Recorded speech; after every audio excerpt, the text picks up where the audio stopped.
제9장.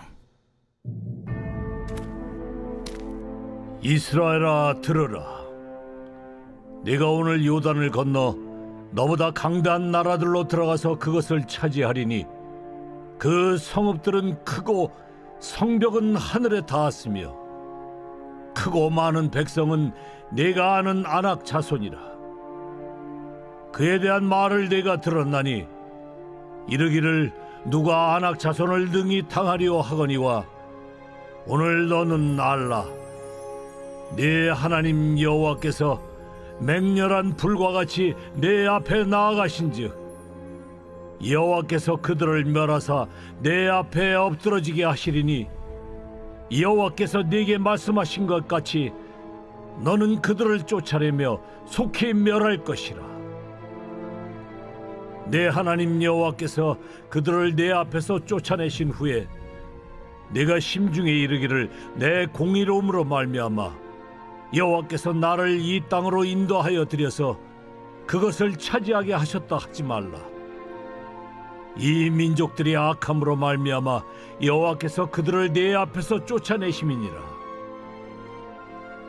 네가 가서 그 땅을 차지함은 내 공의로 말미암음도 아니며 내 마음이 정직함으로 말미암음도 아니요 이 민족들이 악함으로 말미암아 내 하나님 여호와께서 그들을 내 앞에서 쫓아내심이라. 여호와께서 이같이 하심은 내 조상 아브라함과 이삭과 야곱에게 하신 맹세를 이루려 하심이니라. 그러므로 네가 알 것은 내 하나님 여호와께서 네게 이 아름다운 땅을 기업으로 주신 것이 네 공의로 말미암음이 아니니라. 너는 목이 곧은 백성이니라. 너는 광야에서 내 하나님 여호와를 경노하게 하던 일을 잊지 말고 기억하라. 네가 애굽 땅에서 나오던 날부터 이곳에 이르기까지 늘 여호와를 거역하였으되 호렙산에서 너희가 여호와를 경노하게 하였으므로 여호와께서 진노하사 너희를 멸하려 하셨느니라. 그때 내가 돌판들 곧 여호와께서 너희와 세우신 언약의 돌판들을 받으려고 산에 올라가서 40주 40야를 산에 머물며 떡도 먹지 아니하고 물도 마시지 아니하였더니 여호와께서 두 돌판을 내게 주셨나니 그 돌판의 글은 하나님의 손으로 기록하신 것이요 너희의 총의 날에 여호와께서 산상불 가운데서 너희에게 이르신 모든 말씀이니라. 40주 40야를 지난 후에 여호와께서 내게 돌판 곧 언약의 두 돌판을 주시고 내게 이르시되 일어나 여기서 속히 내려가라. 내가 애굽에서 인도하여 낸 네 백성이 스스로 부패하여 내가 그들에게 명령한 돌을 속히 떠나 자기를 위하여 우상을 부어 만들었느니라. 여호와께서 또 내게 말씀하여 이르시되 내가 이 백성을 보았노라. 보라, 이는 목이 곧은 백성이니라. 나를 막지 말라. 내가 그들을 멸하여 그들의 이름을 천하에서 없애고 너를 그들보다 강대한 나라가 되게 하리라. 내가 돌이켜 산에서 내려오는데 산에는 불이 붙었고 언약의 두 돌판은 내 두 손에 있었느니라. 내가 본즉 너희가 너희의 하나님 여호와께 범죄하여 자기를 위하여 송아지를 부어 만들어서 여호와께서 명령하신 돌을 빨리 떠났기로 내가 그 두 돌판을 내 두 손으로 들어 던져 너희의 목전에서 깨뜨렸노라. 그리고 내가 전과 같이 40주 40야를 여호와 앞에 엎드려서 떡도 먹지 아니하고 물도 마시지 아니하였으니 이는 너희가 여호와의 목전에 악을 행하여 그를 경노하게 하여 크게 죄를 지었음이라. 여호와께서 심히 분노하사 너희를 멸하려 하셨으므로 내가 두려워하였노라. 그러나 여호와께서 그때에도 내 말을 들으셨고 여호와께서 또 아론에게 진노하사 그를 멸하려 하셨으므로 내가 그때에도 아론을 위하여 기도하고 너희의 죄 곧 너희가 만든 송아지를 가져다가 불살라 찢고 티끌같이 가늘게 갈아 그 가루를 산에서 흘러내리는 신에 뿌렸느니라. 너희가 다베라와 마사와 기브롯 핫다와에서도 여호와를 경노하게 하였느니라.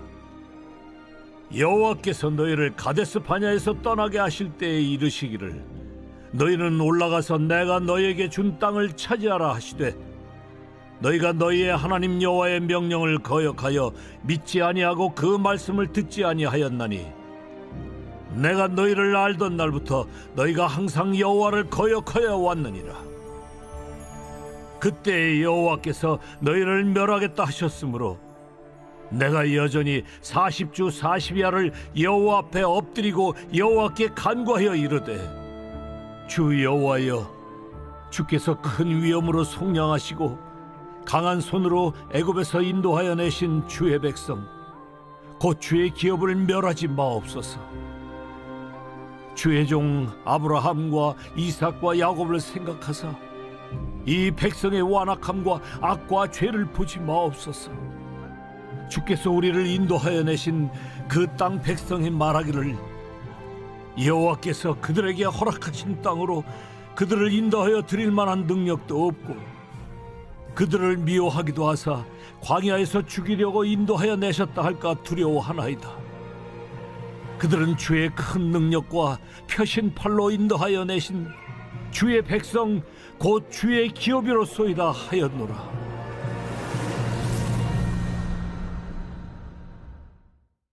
오늘 새벽에도 주님의 보좌 앞으로 나오신 성도들에게 하나님의 은혜와 평강이 함께 하시기를 축원드립니다. 오늘 신명기 9장 말씀 함께 살펴보겠습니다. 신명기는 다스림에 대한 이야기입니다. 이스라엘 백성들이 가나안 땅에 들어가 그 땅을 어떻게 다스릴 것인가에 대한 이야기이죠. 즉 하나님의 말씀으로 그 땅을 다스려야 합니다. 우리도 예수를 믿음으로 천국에 들어가는 것은 정해진 사실입니다. 이것은 그 누구도 끊을 수 없습니다. 하지만 이 땅을 살 때에 하나님 나라를 누려야 하는데요, 우리가 하나님 말씀으로 어떻게 내 삶을 통치하고 다스리느냐에 의해서 우리의 삶의 풍성함과 생명력이 달라지게 되어 있습니다. 그래서 이 신명기는 우리 성도님들이 신앙생활할 때 중요한 기준으로 삼아야 할 것입니다. 신명기는 네 편의 설교로 이루어져 있습니다. 모세가 이스라엘 백성들이 가나안 땅에 들어가기 바로 직전에 모압 평지에서 네 편의 설교를 선포하였는데 그것을 모은 것이 신명기입니다. 첫 번째는 이스라엘 백성들이 애굽에서 나와 모압 평지까지 오는 그 여정에 대해서 이야기하고, 두 번째는 신명기의 본론인 율법에 대해서 이야기합니다. 세 번째는 이스라엘 백성들의 미래에 대한 이야기, 네 번째는 그들을 향한 유언이 담겨 있습니다. 그 중에 우리는 두 번째 설교에 와 있고요. 두 번째 설교는 십계명을 선포하며 시작을 합니다. 이 십계명은 이 땅에서 인간들이 생각하는 의식의 흐름, 생각의 흐름에 완전히 새로운 것입니다. 사람들은 어떤 사안에 대하여 좌로나 우로나 치우치게 되어 있지만 하나님의 율법은 완전히 새로운 생각을 우리에게 심어주시죠. 그래서 이 율법은 복음과 같습니다. 우리가 율법주의로 흐르는 것, 이것은 경계해야 하지만 율법은 복음과 같아서 우리의 의식과 완전히 다른, 완전히 새로운 하나님 나라 법칙을 제시하고 있습니다. 본격적인 십계명에 대한 이야기를 하기 전에 왜 이 계명을 지켜야 되는가 7가지 이유를 설명하고 있습니다. 지금까지 5가지를 보았는데요. 첫 번째는 우리가 믿는 하나님은 유일하신 하나님이기 때문에 그분의 명령을 따라야 합니다. 두 번째, 이스라엘이 애굽에서 구원받은 은혜를 받았기 때문에, 즉 우리는 죄에서 건진받았기 때문에 이 은혜를 잊지 말고 은혜에 대한 반응으로 율법을 지켜야 하는 것입니다. 세 번째는 택함받은 백성이기 때문에 율법을 지켜야 합니다. 대한민국 백성은 대한민국 법을 지켜야 하듯이 하나님 나라 백성은 하나님 나라 법을 지켜야 하는 것이죠. 네 번째는 받을 은혜 때문입니다. 이스라엘 백성들이 가나안 땅에 들어가면 그 땅에서 복을 받기로 결정되어 있습니다. 이 복을 얻기 위해서는 그 규칙을 잘 따를 때에 복을 얻게 되는 것이죠. 받을 복을 받게 되는 것입니다. 이것도 우리도 마찬가지입니다. 우리는 예수를 믿으면 복을 받는다라는 개념을 갖고 있지만 이것은 맞지 않습니다. 우리는 예수를 믿는 그 순간 복을 받기로 결정이 되어 있습니다. 그래서 하나님의 말씀대로 살게 되면 그 받기로 결정된 복을 하나씩 하나씩 누리게 되는 겁니다. 이 개념이 같은 말 같은데 완전히 다른 겁니다. 우리 성도님들이 신앙생활을 열심히 하면 더 많은 복을 받는 게 아니고 우리가 이미 받기로 결정된 복을 하나님의 말씀을 지키면서 누리는 것입니다. 받는 것인가 누리는 것인가 완전히 다른 개념이에요.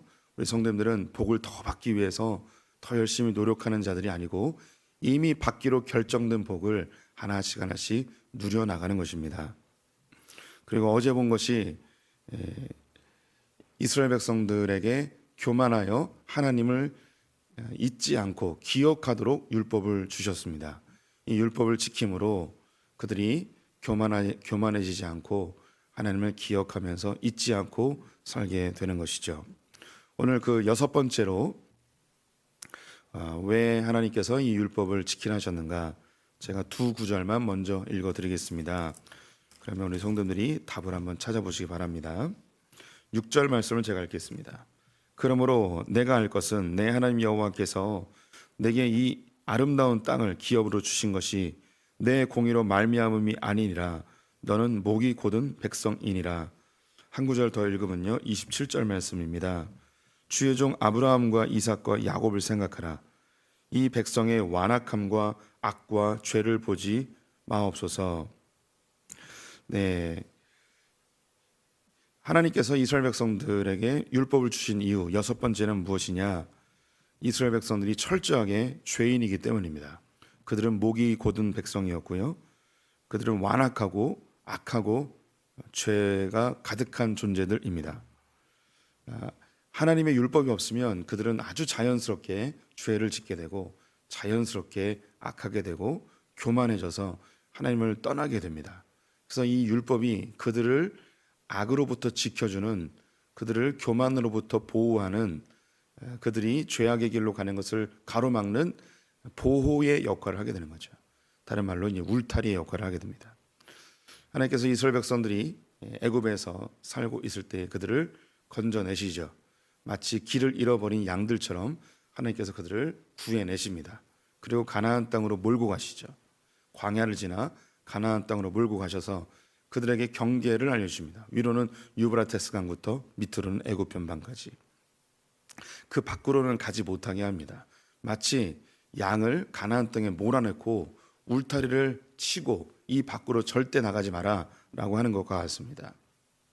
그들을 이 울타리 안에 가둬놓는 것은 양들이 생각할 땐 이것이 우리를 억압하고 우리를 구속하고 우리를 힘들게 하고 귀찮게 하고 짜증나게 하고 힘들게 하고 불편하게 하고 막 이런 것으로 느껴질 수 있을 것입니다. 그런데 하나님의 관점에서는 이 울타리 안에 가둬놓는 것은 그들을 이리 때와 늑대로부터 보호하는 것이고 그들이 홀로 빠져나와 길을 잃어서 죽음으로부터 보호하는 것이고 그 안에 있으므로 목자가 그들을 보호하는 완전한 보호함 속에 두는 것이죠. 그런데 양들의 입장에서는 불편하고 짜증나고 힘든 것으로 느껴질 수 있습니다. 이게 바로 율법입니다. 우리가 교회 다니면서 이거 해라 저거 해라 이거 하지 마라 저거 하지 마라 이런 율법적인 내용들을 들었을 때 왜 교회는 우리를 이렇게 힘들게 하냐, 왜 교회는 우리를 귀찮게 하냐, 왜 우리를 이렇게 가둬놓으려 하냐 라고 느껴질 수 있습니다. 하지만 하나님의 관점에서 이 율법, 다른 말로 교회 공동체 안에 우리를 몰아넣어서 우리를 보호하고 우리를 지켜주고 우리를 풍성하게 하시는 것이죠. 이 율법이라는 울타리가 없으면 우리는 목이 곧은 백성이 되어 죄악의 길로 갈 수밖에 없습니다. 우리 성도님들이 매주마다 드리는 이 주일 예배를 통해서 직간접적으로 하나님의 말씀을 듣습니다. 그리고 하나님의 말씀 안에서 우리가 보호받게 되죠. 이 주일날 드리는 이 예배가 없으면 우리는 너무나 쉽게 죄악의 길로 가게 됩니다. 이렇게 새벽 예배나 주일 예배를 통해서 말씀을 들으면 이렇게 살면 안 되지, 내가 정신 차려야지, 내가 똑바로 살아야지, 그래도 하나님 기뻐하시는 거 해야지 라는 생각을 갖게 됩니다. 그릇된 길로 가다가도 내가 이러면 안 되지 하며 주님께 다시 돌아오게 됩니다. 안식일을 거룩히 지키라 이 말 한마디에 우리는 귀찮고 불편하고 짜증나게 느껴질 수 있겠지만 이 율법을 지킴으로 우리의 죄성이 진정되어지고 우리가 보호받게 되는 것이죠. 저와 우리 성도님들은 철저하게 죄인입니다. 죄인 중에 괴수들입니다. 우리는 상황과 환경만 주어지면 누구나 다 죄를 지을 수 있는 엄청난 죄인들입니다. 그런데 하나님의 말씀이, 하나님의 율법이 우리를 보호하고 지키십니다. 이것이 우리의 울타리가 되어지죠. 양들이 울타리 밖으로 넘어가는 순간 이리와 늑대의 먹잇감이 됩니다. 하나님의 말씀 안에 머무는 것이 불편하게 느껴질지라도 이것을 우리를 보호하는 역할을 하는 것이죠. 모세는 이스라엘 백성들이 얼마나 죄악된지, 얼마나 악한지 몇 가지의 증거를 보여줍니다. 그 중에 첫 번째로 시내산에서 그들이 금송아지를 만든 것이죠. 우리가 그 상황을 잘 알고 있습니다. 시내산에 도착했습니다. 애굽에서 나온 지 한 3개월쯤 되었을 때에 도착을 하고 하나님의 말씀이 선포되어집니다.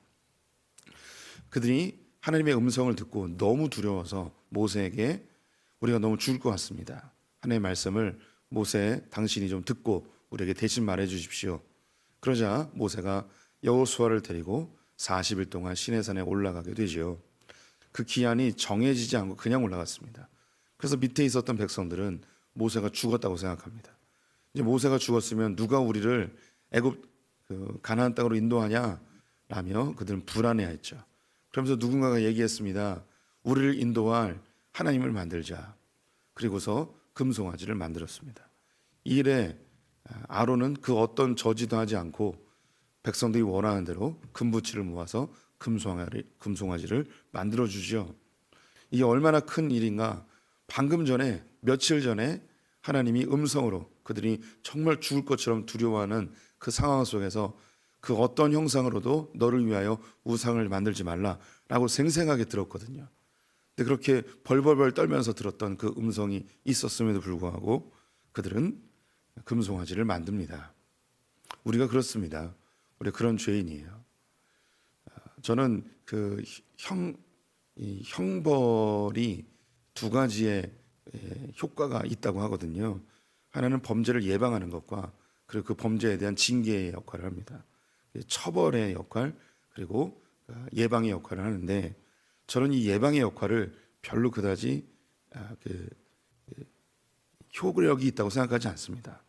다시 말해서 사람을 죽이면 우리는 무기징역이나 사형을 당하잖아요. 그런데 내가 사람을 죽이면 무기징역 당하고 내가 사형에 처할 수도 있겠구나라고 두려워서 살인을 안 하는 사람 저는 없다고 생각합니다. 사람이 돌아버리면 그냥 누구든 죽이죠. 분명히 다른 사람의 물건을 훔치면 감옥 갈 걸 알아요. 그런데 감옥 갈 것이 두려워서 안 훔치냐? 아니에요. 사람의 이 죄성은요, 상황과 환경만 주어지면 그 처벌에 대해서 전혀 생각하지 못하고 오히려 담대해져서 그 범죄를 저지르게 되죠. 이제 그만큼 사람은 악합니다. 죄악됩니다. 하나님이 우상 만들지 말라고 생생하게 이야기하셨음에도 불구하고 그들은 금송아지를 만들게 되죠. 모세는 두 돌판을 가지고 와서 백성들 앞에서 이 돌판을 깨버립니다. 그리고 금송아지를 다 갈아버리고 레위인들을 주동하여서 3천여 명 정도가 이 금송아지 사건으로 죽임을 당하게 됩니다. 이 돌판을 깨트린 것은요, 율법을 폐기해 버린 겁니다. 이 율법을 백성에게 가지고 가서 선포하는 순간 율법이 적용되거든요. 그러면 이스라엘 백성을 전체가 다 진멸되는 거예요. 그래서 모세는 이 율법의 돌판을 깨버려서 이 율법이 적용되기 전에 없애버린 겁니다. 이것은 예수님께서 말씀으로 오셨죠. 이 말씀 자체를 깨부셔버리셨어요. 십자가에서 자기를 깨버리심으로 자기 백성들에게, 즉 우리에게 하나님의 말씀대로 살지 아니하면 죽게 되어지는 이 율법을 스스로 폐기해 버리신 것입니다. 자기가 죽으시고 우리에겐 새로운 계명, 사랑의 계명을 주시죠. 예수님을 영접하는 자는 누구나 하나님의 자녀가 되는 새로운 율법을 주십니다. 모세가 했던 일과 예수님이 하셨던 일이 동일하죠. 모세는 너무너무 고통스러워하면서 하나님께 다시 나아가 40일을 하나님과 거하며 백성들을 위해 중보합니다.